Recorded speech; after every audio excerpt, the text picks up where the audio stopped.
আৱৰ্জনা ভাবি ডাষ্টবিনত নেপেলাব আপোনাৰ অব্যৱহৃত সামগ্ৰী। আপোনাৰ অব্যৱহৃত সামগ্ৰী হ'ব পাৰে বহুতৰে সম্পদ। অপ্ৰয়োজনীয় সামগ্ৰী দান কৰক পৌৰ নিগমে স্থাপন কৰা বাকচত। এই বাকচত দান কৰিব পাৰিব পুৰণি কিতাপ, জোতা, কাপোৰ, পুতলা।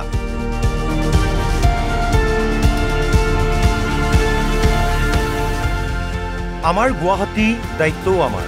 এইবাৰ যেন এই মন্ত্ৰ বাস্তৱ ক্ষেত্ৰতো ৰূপায়ণৰ দিশে আগবাঢ়িল গুৱাহাটী পৌৰ নিগম। পেলনীয়া সামগ্ৰী সম্পদলৈ ৰূপান্তৰ কৰিবলৈ অভিনৱ পদক্ষেপ GMCৰ।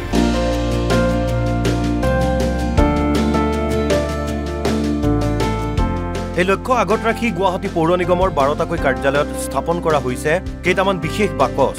এই বাকচ কেইটাত বিভিন্ন অব্যৱহৃত সামগ্ৰী দান কৰিব পাৰিব আপুনি। আৰু সেই পেলনীয়া সামগ্ৰীক পুনৰ ব্যৱহাৰৰ উপযোগী কৰি তুলিব গুৱাহাটী পৌৰ নিগমে। আপোনাৰ মোৰ অপ্ৰয়োজনীয় সামগ্ৰীসমূহে আজিও সহায় কৰিব পাৰে বহুজনক। আৰু এনেদৰে অপ্ৰয়োজনীয় বস্তুৰ পুনৰ ব্যৱহাৰৰ পদক্ষেপ গ্ৰহণ কৰিছে গুৱাহাটী পৌৰ নিগমে। এই পদক্ষেপ এইবাবে বিশেষ কাৰণ এই পদক্ষেপে আৱৰ্জনা মুক্ত কৰাৰ সম্ভাৱনা আছে গুৱাহাটী মহানগৰীক। পৌৰ নিগমৰ কাৰ্যালয়ত স্থাপন কৰা এই বাকচসমূহত গ্ৰহণ কৰা হ'ব পুৰণি কিতাপ, জোতা, চেণ্ডেল, পুতলা, কাপোৰ আদিকে ধৰি বিভিন্ন সামগ্ৰী। এই বাকচসমূহ চোৱা চিতা কৰাৰ বাবে নিয়োগ কৰা হৈছে এজনকৈ কৰ্মচাৰী। এই পদক্ষেপে মহানগৰবাসীক বহু পৰিমাণে জাবৰমুক্ত কৰি তুলিব বুলি আশাবাদী মেয়ৰ মৃগেন শৰণীয়া। আমি গুৱাহাটী পৌৰ নিগমৰ তৰফৰ পৰা প্ৰথম পৰ্যায়ত আমি 12টা স্থানত আমি 3R যিটো কয় ৰিইউজ, ৰিচাইকেল আৰু ৰিডিউচ, সেই কৰাৰ কাৰণে 3Rৰ আমি এক ফৰ্মুলাৰে আমাৰ ঘৰত পেলনীয়া বস্তু যেনেকৈ পুৰণা পুতলা, পুৰণা কাপোৰ, পুৰণা চেণ্ডেল, জোতা চেণ্ডেল আৰু পিছলৈকে আমি যদি পুৰণা গিজাৰ হওক, AC হওক, সেইখিনি লৈ পেলাই পৰৱৰ্তী সময়ত সেইখিনি আকৌ যদি আমি ৰিইউজ কৰিব পাৰোঁ বা ৰিচাইকেল কৰিব পাৰোঁ বা তেনেধৰণৰ ব্যৱস্থাৰে আমি এটা ব্যৱস্থা 12টা স্থানত আমি দিছোঁ।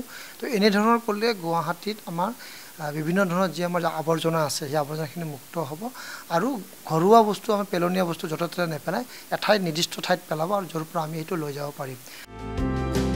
সম্প্ৰতি উজান বজাৰ, দক্ষিণ শৰণীয়া, ভূতনাথ, দীঘলী পুখুৰী আদিকে ধৰি 12টা স্থানত উপলব্ধ হ'ব এনে বাকচ। আগ্ৰহীসকলে এনে বাকচত দান কৰিব পাৰিব ঘৰুৱা অব্যৱহৃত সামগ্ৰী, যি কাৰ্যই আপোনাৰ বাসগৃহক আৱৰ্জনামুক্ত কৰাৰ লগতে পৰিষ্কাৰ কৰিব গুৱাহাটীক উপকাৰ সাধিব আৰ্তজনৰ।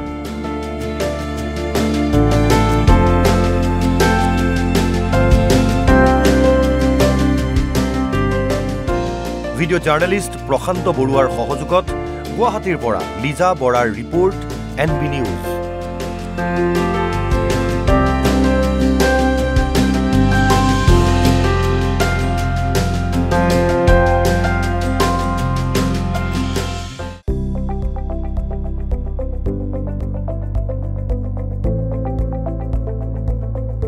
NB নিউজ, সহজ সৰল ভাষাত নৱভাৰতৰ কথা।